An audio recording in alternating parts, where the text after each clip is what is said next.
This is my artist secret. I am a full-time artist and I don't sell out every collection right away. In fact, sometimes there is a collection where there are pieces that don't sell that stick around for a while, and that's totally okay. My message for today is that you can still have consistent revenue and income as an artist without this pressure to sell out every collection of originals.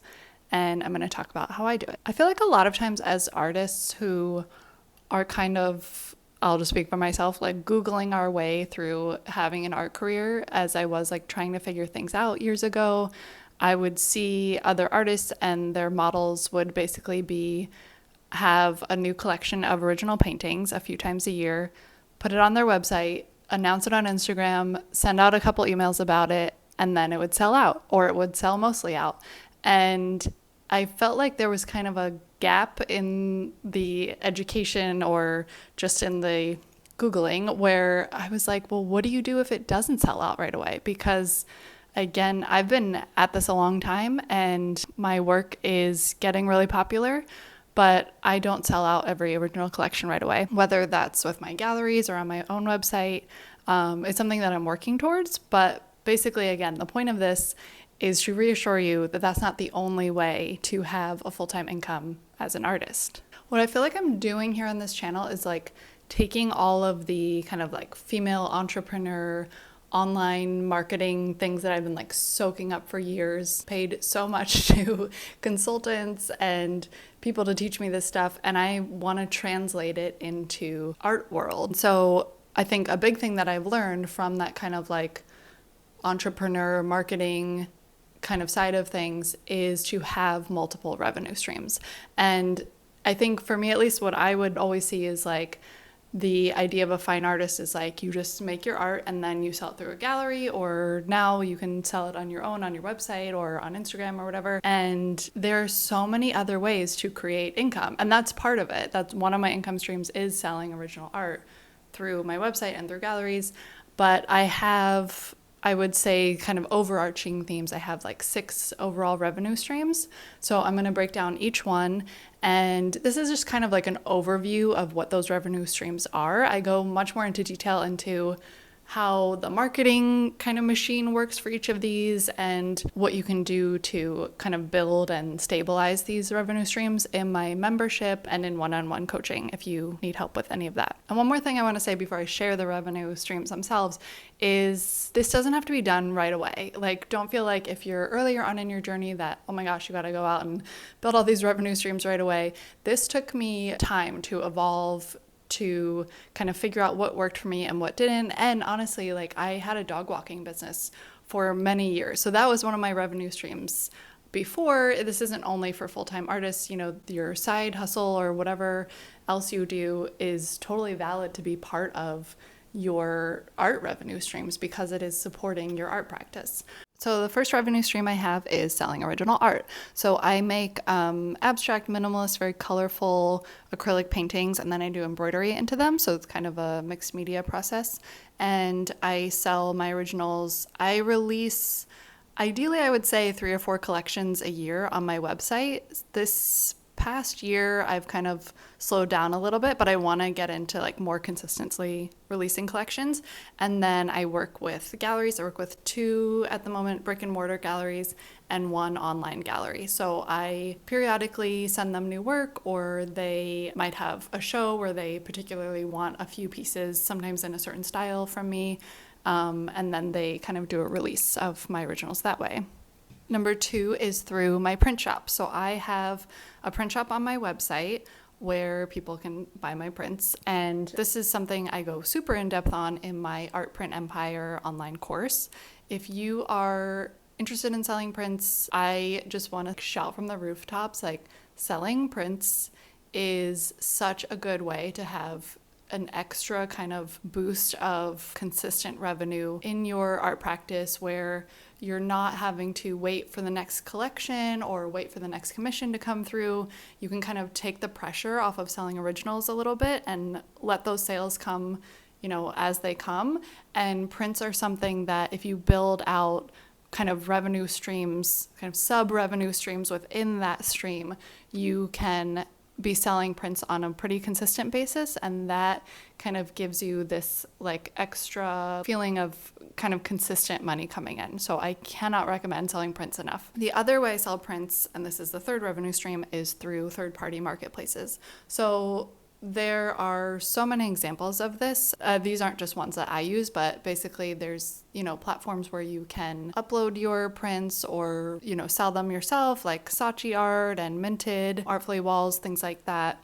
I also occasionally will do retail, so like wholesaling my prints to retail stores, which is another kind of good revenue stream to have in your back pocket if that's something you want to do. Number 4 is licensing my prints, which means basically just selling the right to use the image. And that can be through big like hotel projects, things like that, where they specifically request an image to be licensed, or sometimes it's with kind of an online platform or a store. For example, I work with Artfully Walls, who has a collaboration with Anthropologie, and Anthropologie licenses my print images to sell. Number 5 is commissions, and I think that's kind of an obvious one to have if you're a fine artist, but I've talked to a lot of artists about this. I feel like we all have kind of like, I don't want to say love-hate relationship because I don't hate it, but kind of it causes some anxiety with some people.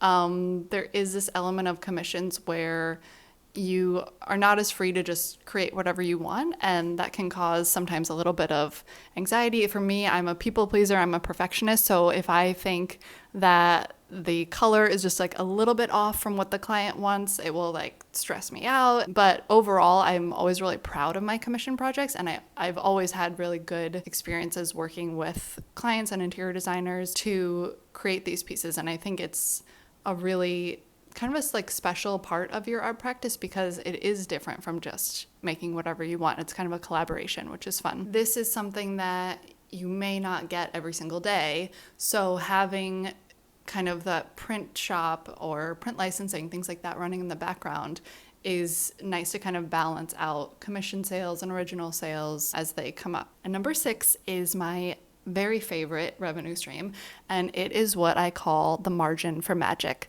I got this term from Kate Northrup, which, by the way, I talk a lot about money mindset for artists. If you want to improve your money mindset or your relationship with money, I definitely recommend her book. It's a little older now, but I think it still stands. Her book is called, what is it called? Money, A Love Story. Anyway, this isn't from the book. This is something I heard her talk about maybe on her podcast or something. She basically will like lay out her kind of income streams for the month where she thinks certain income is going to come in. Like say she's launching a course or she's running some kind of program, she can kind of figure out like, okay, I'm going to make X amount of money from this, X amount of money from this, maybe private clients, whatever.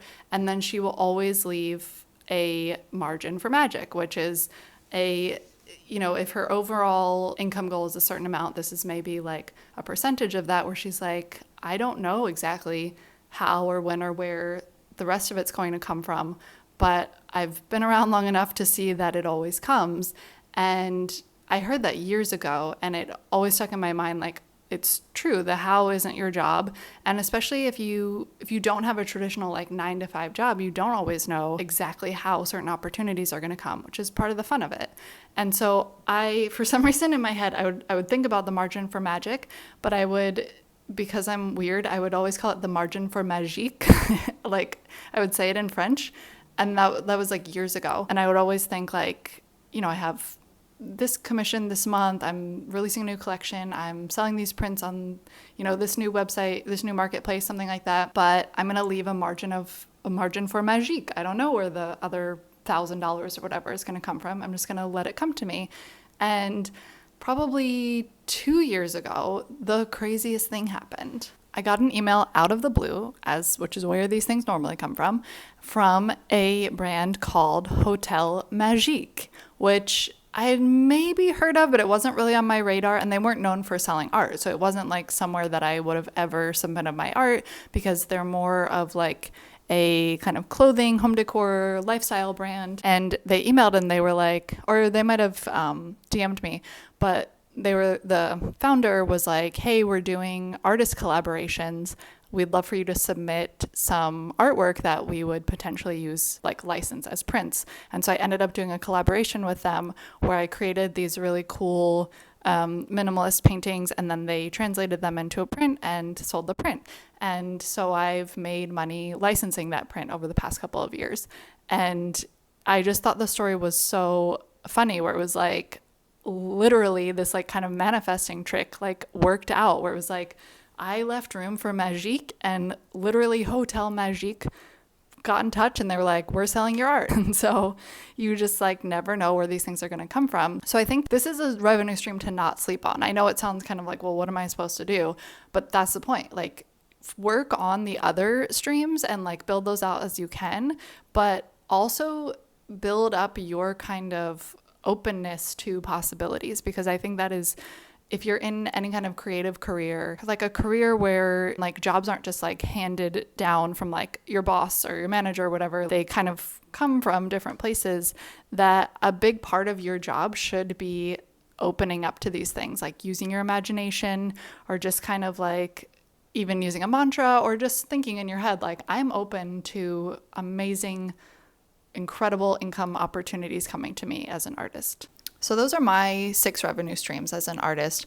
I'm in no way saying you have to do those exact revenue streams, or, you know, it's all or nothing or anything like that. Like, definitely pick and choose what works for you, but this is just kind of to give you some inspiration on ways you can incorporate a few different aspects to kind of support you overall. And I think it's, in the long run, probably the best, most stable feeling way to have an art career. At least for me, it feels that way, because you're not putting all of your eggs in one basket. If one month you're selling more prints and originals aren't selling as well, the next month it might turn the other way around. And there's seasonality in the way people shop, the way people buy art, even, you know, hotel projects or interior design projects. Like, there is a bit of seasonality to those things sometimes. So I think having these multiple ways that money and opportunity can come to you is such a supportive way to have an art career. So I really hope that helps. And again, if you need more help, I have a free newsletter for artists below. The link is below. And I also have a monthly membership for artists where I go much more in depth on each of these kind of like slices of the pie, as I like to call them. Oh, and I also have a free pie chart guide.